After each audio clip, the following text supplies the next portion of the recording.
Imagine acordar amanhã, olhar para o saldo da sua conta bancária, a MEI, e em vez de sentir aquele aperto familiar no peito, sentir uma paz profunda.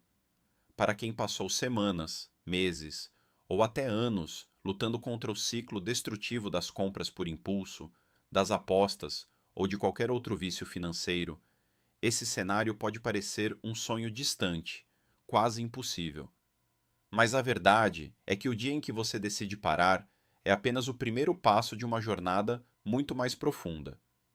O que acontece quando o comportamento nocivo cessa, mas a culpa permanece? Como lidar com o peso de olhar para trás e ver o estrago financeiro e emocional que ficou pelo caminho? Essa é a pergunta de US$ 1 milhão e que define o sucesso de qualquer recuperação a longo prazo. A realidade é que o dinheiro que foi perdido pode ser recuperado com o tempo. O nome que está negativado pode ser limpo e as relações que foram abaladas podem ser reconstruídas. Mas nada disso acontece se você continuar se punindo todos os dias pelo que já passou. A verdadeira reconstrução financeira não começa com uma planilha ou com um corte de gastos radical. Ela começa na mente. É preciso entender, de uma vez por todas, que você não é o seu erro. O erro foi apenas uma atitude tomada em um momento de dor, de desespero ou de total falta de ferramentas emocionais. Agora, com novas escolhas e consciência, o caminho é completamente diferente. E isso traz uma sensação de alívio imensa. Quando separamos a nossa identidade das nossas ações passadas, tiramos um peso enorme das costas que nos impedia de dar o primeiro passo. Mas na prática, quando a pessoa decide encarar a realidade, ela se depara com um cenário caótico. O telefone não para de tocar com cobranças de cobradores, o nome está restrito nos órgãos de proteção ao crédito e a sensação de estar no fundo do poço é quase física. Por onde começar quando parece que tudo ao redor está desmoronando e não há uma luz clara no fim do túnel? O erro mais comum nesse momento inicial é tentar resolver tudo de uma vez só. A pessoa quer pagar dívidas de anos atrás, quer limpar o nome imediatamente e acaba ficando sem dinheiro para o básico. A prioridade absoluta deve ser o que chamamos de sobrevivência digna. Isso significa listar apenas o essencial para viver hoje: moradia, comida, transporte e saúde. Esqueça as dívidas antigas por um instante. Se você não tiver o básico garantido, a ansiedade vai voltar com força total, e com ela, o risco iminente de uma recaída. É a velha metáfora da máscara de oxigênio no avião. Primeiro você coloca a máscara em si mesmo para garantir a própria sobrevivência, e só depois tenta ajudar os outros ou resolver os problemas externos. E uma vez que esse básico está minimamente garantido, qual deve ser o próximo passo de segurança para evitar que qualquer imprevisto jogue tudo pelos ares novamente? O próximo passo é construir uma reserva de emergência mínima. Antes de dar um único centavo para credores de dívidas antigas, você precisa juntar o equivalente a 3 meses do seu custo de vida essencial. Pode parecer contraintuitivo guardar dinheiro na poupança ou em um investimento seguro enquanto se deve para o sim, para o banco, mas essa reserva é a sua blindagem emocional e financeira. Se o seu carro quebrar, se houver uma emergência médica ou qualquer imprevisto doméstico e você não tiver esse dinheiro guardado, vai acabar recorrendo ao crédito fácil ou, pior, voltando aos velhos hábitos de apostas ou compras para tentar conseguir dinheiro rápido. E essa pressa em querer resolver tudo rapidamente é o grande perigo. Existe uma ansiedade muito forte em querer recuperar o tempo perdido. O ex-viciado muitas vezes quer investir em algo que prometa retorno rápido, para apagar o prejuízo do passado. É aí que entra a necessidade de um recomeço humilde. Aceitar que o processo é lento, que cada R$ 100 guardados são uma vitória gigantesca, e que a cura não é um evento único, mas um processo diário de paciência. A riqueza real e duradoura é construída com consistência, não com saltos desesperados. Exatamente. E quando falamos em dívidas, a abordagem precisa ser estratégica e fria. Só depois de ter a reserva de emergência constituída é que você deve olhar para os feirões de negociação ou buscar acordos diretos.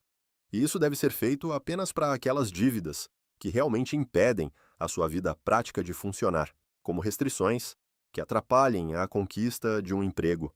Dívidas bancárias antigas podem esperar. O sistema de proteção ao crédito não vai prender ninguém. O foco principal é a sua estabilidade e a sua paz mental no presente. E para manter essa paz mental, a transparência dentro de casa é fundamental. Muitas pessoas tentam resolver tudo sozinhas, escondendo a gravidade da situação da família por vergonha ou medo do julgamento. Mas carregar esse segredo é extremamente desgastante.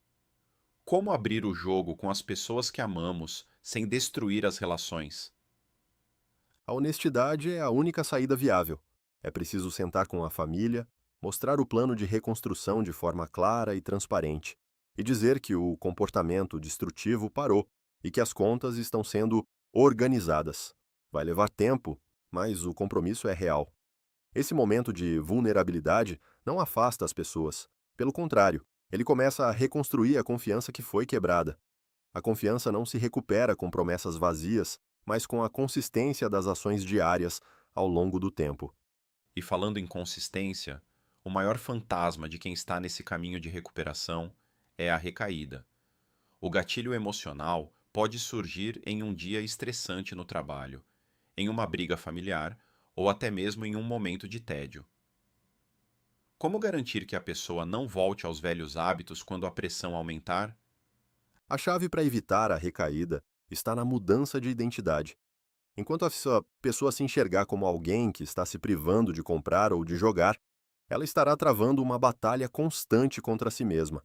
A mudança real acontece quando há uma redefinição de quem você é. O comprador compulsivo precisa começar a se ver como um investidor consciente, alguém que valoriza a segurança do futuro. O apostador precisa se enxergar como alguém que respeita o fruto do próprio trabalho e busca a estabilidade. Quando mudamos o rótulo que nos damos, o nosso comportamento muda naturalmente para se alinhar a essa nova imagem. Isso é muito profundo, pois muda o foco da privação para a conquista. E do ponto de vista psicológico, existe uma técnica excelente para nos preparar para os momentos de fraqueza, que é a visualização da recaída. Em vez de fingir que a tentação nunca mais vai aparecer, nós nos antecipamos a ela mentalmente. Você visualiza aquele dia difícil, sente a vontade de gastar ou de apostar surgindo, e então se imagina usando as novas ferramentas saudáveis. Você se imagina abrindo o aplicativo do banco e vendo a sua reserva protegida, ou saindo para correr para liberar endorfina, ou ligando para alguém de confiança. Treinar a vitória mentalmente faz com que, na hora da crise real, o cérebro já saiba exatamente como reagir de forma saudável. É um treino de emergência para a mente, e não podemos esquecer que o cérebro, que estava acostumado com as descargas massivas de dopamina do vício, precisa de novas fontes de prazer. A busca por dopamina saudável é indispensável. É preciso encontrar atividades que tragam satisfação e que não envolvam risco financeiro ou comportamento compulsivo. Praticar um esporte, aprender uma nova habilidade, fazer um trabalho voluntário ou passar mais tempo na natureza são excelentes alternativas. O cérebro precisa entender que a vida real, sem a montanha-russa do vício, pode ser extremamente prazerosa e recompensadora. E se por acaso a recaída acontecer? Porque a jornada de recuperação quase nunca é uma linha reta perfeita. Muitas vezes é um caminho cheio de altos e baixos, e o sentimento de fracasso pode ser devastador.